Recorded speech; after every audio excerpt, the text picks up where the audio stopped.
I'm going to redo one of my oldest YouTube videos. It's been there for going on 7 years. It's time to do a remake.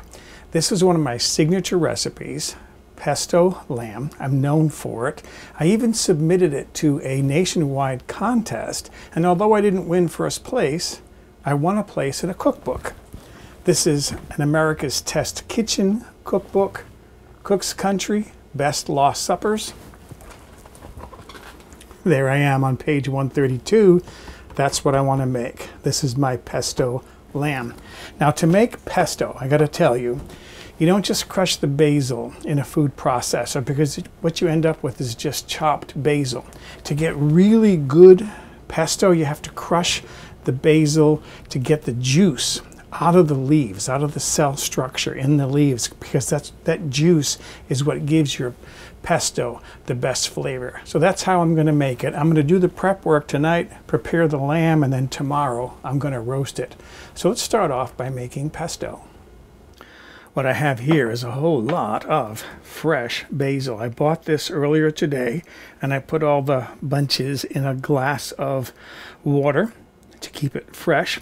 I'm going to pluck off the leaves, and I want to end up with at least 4 cups packed, which is about 4 ounces or 113 grams of basil leaves. And what I'm going to do is I'm going to put them in a plastic bag that I have inside of a bowl here, and you'll understand why in a little bit. So this is going to take me a while. So there is my bag of basil leaves. I'm going to add 5 to 8 cloves of garlic. What I have here is 5, because these are like really big cloves of garlic. Next, I'm going to add my pine nuts. You don't have to use pine nuts right now. These things are exorbitantly expensive, but I happen to have a bag in the freezer, so I'm going to use them. I have here 1 cup, which is about 140 grams, and I toasted these lightly in a skillet, less than 2 minutes over medium-high heat. I'm going to put that in the bag. And now, this is how I'm going to crush all of this up in order to release the juice from those leaves. And how I'm going to do that is, so there are my leaves. I have something called a whacker spoon. Julia Child actually named this. When the inventor gave one to her, he had a different name for it, but she did this. She said, no, this is a whacker spoon. And that's how it got named, a whacker spoon. What I'm going to do is I'm going to pound this. You don't have to use one of these. You can use a tenderizing mallet, but use the smooth side, a rubber mallet. I did that for years before I got one of these. I'm just going to keep hitting this pretty hard to break all those leaves down. Kind of like that, and it's going to take me maybe about 5 or so minutes to break all that down. So there it is, all crushed in the bag. You can see by the dark color how it's even kind of wet in there because those juices have been released. Now this can go into a food processor. All right, so now I've got my food processor set up, and I'm going to cut this bag open actually and scrape out some of the leaves that are stuck to the plastic. Now that I have all my crushed basil and other things in there, I'm going to be putting in 1 cup, which is about 115 grams of grated cheese. This is Romano rather, but you can use Parmesan if you want. I happen to like Romano cheese. And this is going to seem odd. I'm going to put in 1/2 cup of extra virgin olive oil. Normally you would use a lot more oil, a whole cup or even 1.5 cups, but I'm using 1/2 cup or 120 milliliters because I don't want a really runny pesto. I want it a little dry and sticky. That'll seem obvious why in a little bit of in a moment. I'm going to put a pinch of salt in there, and then I'm going to grind some black pepper in there. All right. And then, as many have seen me do plenty of times, I'm going to put a piece of plastic wrap over the top, because my lid has lots of places where stuff can get. And if I put plastic, it makes it a lot easier to clean up afterwards. It keeps the top clean. Okay, now I'm just going to whir all this until it's nicely blended. I don't want to get it down to a liquid, but I want to see it all nicely mixed together. I might need to scrape that bowl down once or twice. Okay, take my lid off here. Look how clean that is. Take this and throw this away. And then I have my infamous red handle tasting spoon out. See what my pesto tastes like. It looks beautiful. Nice green color.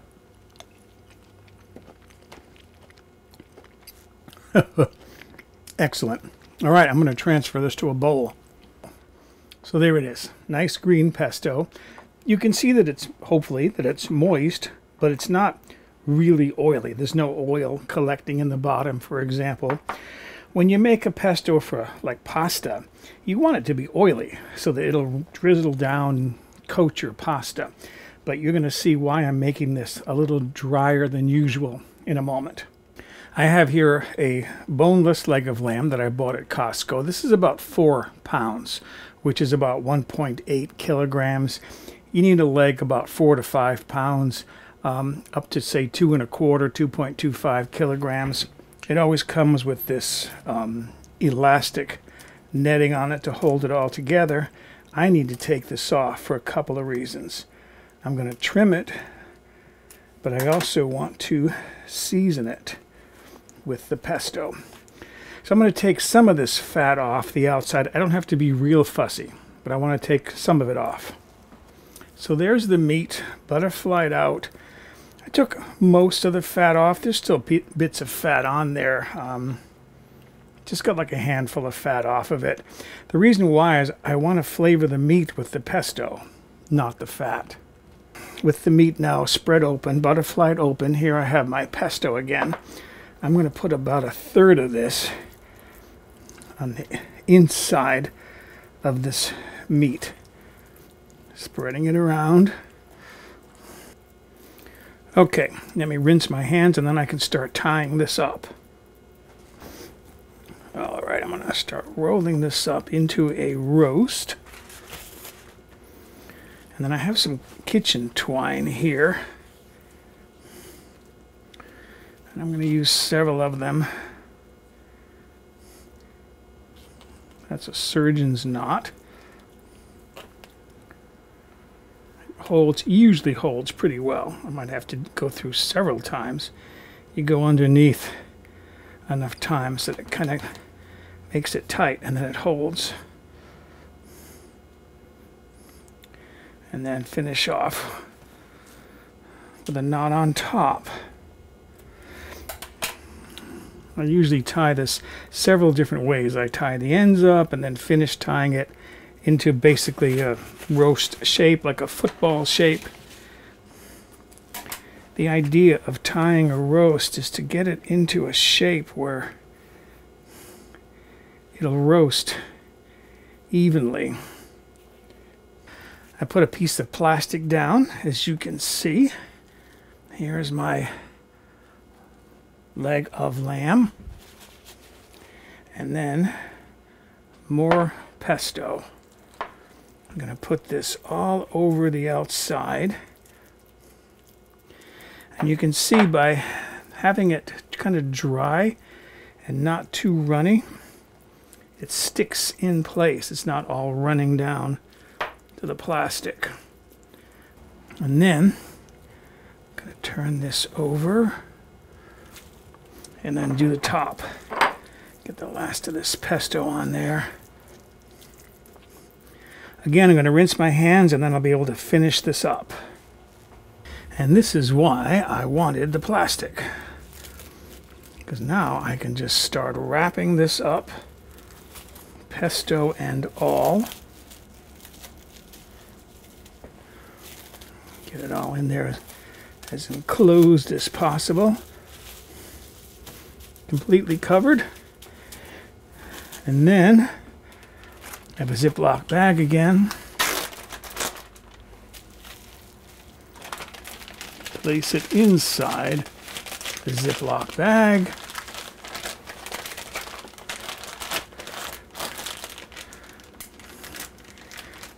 Seal that. And that's my lamb, my pesto lamb. I'm going to put this in the refrigerator overnight. That'll help to flavor that meat, all that pesto in there, and then we'll roast it tomorrow. So there it is. It wasn't that difficult, a little time consuming, but you do it a day in advance, and then the next day all you have to do is roast it. So it's in the refrigerator. Tomorrow we're going to roast that leg of lamb. So here we are now, the second day. I took my lamb out of the refrigerator, got a roasting pan prepared. I'm heating my oven to 350 degrees. Let's roast some pesto lamb. I'm gonna just lightly tint this with a piece of foil that I shaped over a bowl. That's good enough. I don't want that pesto to brown too much.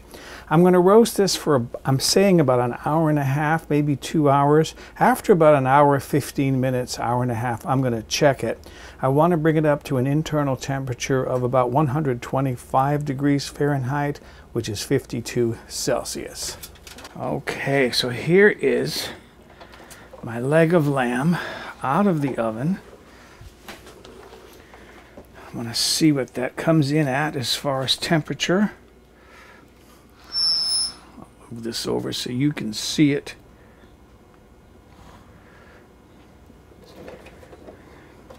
Get down inside. There we go.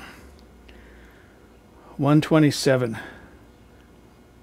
Nice. All right, I'm going to let this sit now for a few minutes. And the heat that's on the outside, which is very warm, that's going to migrate inside. So that'll bring this up to a temperature of about 130, maybe even 135, which is kind of like medium rare. This is rested now for about 10 minutes. That's letting the heat and the juices all redistribute. I did want to mention that I took that tent off after about an hour, and then this went on to roast for more than an hour and a half, close to an hour 45 minutes. And the reason why was because it went into the oven cold from the refrigerator. Now what I'm going to do is I'm going to take a piece off to taste it, but I'm not going to plate this with vegetables and so forth, because what I do with my pesto lamb is after it's cooled down enough that it's comfortable to handle, I'll slice it all up and then portion it into 3-ounce portions, and then seal those in little plastic pouches and put that in the freezer.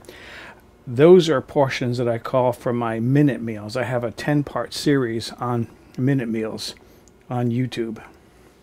I just cut off a little piece for myself because, as I said, I'm not going to be plating this for a dinner. This is all going to be portioned for future minute meals, but I do got to taste it.